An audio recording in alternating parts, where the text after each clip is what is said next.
In this video, we are going to learn how to solve this short math problem easily and fast. Okay, so let's get started. Let's look at the question and see whether it's something we can use the calculator to solve faster. The question says, if f of x equals x plus 7 and g of x equals 7x, what is the value of, we have 4 f of 2 minus g of 2.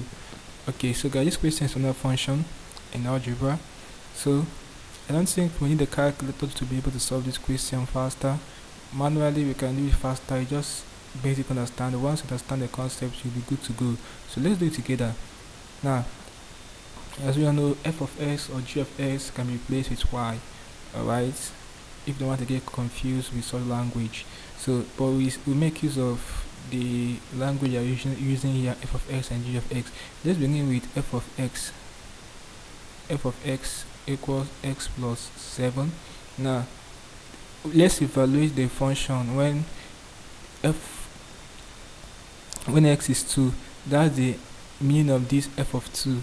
This f of 2 means that the value of x is 2. Where you see x in the function, you substitute with 2. Like here, we're going to substitute x with 2.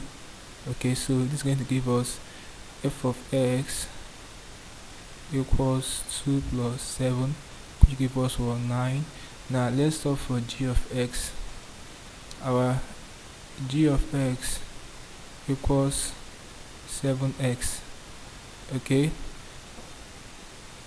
where x is the same 2 for g of x. Look at this, g of 2 means that where you see x in the function for g of x, replace that x with 2. So this will give us, when we replace x with 2, or when you substitute x for 2, you're going to have 7 times 2, which give us what? 14.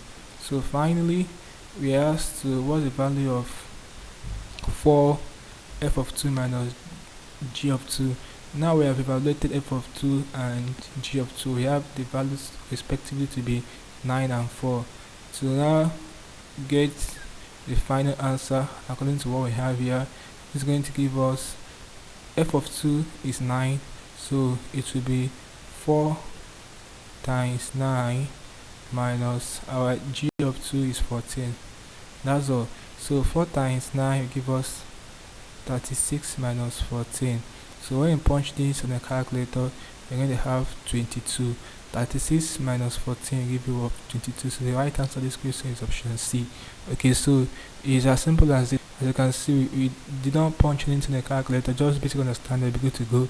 Hope there's something interesting for the video. Let's go to the video, guys. If you are new to this channel, ensure that you subscribe to this channel by hitting the subscribe button for more of these videos. Like, share and comment on this video. Tell me how you feel for what to learn from the video. If you seem to have any specific questions to answer regarding what I talked about in the video, feel free to leave a question in the comment section below, and I'll be sure to give you a response. Also ensure a part of the channel membership by clicking the join button and getting premium information to solve the start math problems we'll be meeting. Okay, so having done this, click on the next button and I will see you in the next video. Thanks for watching.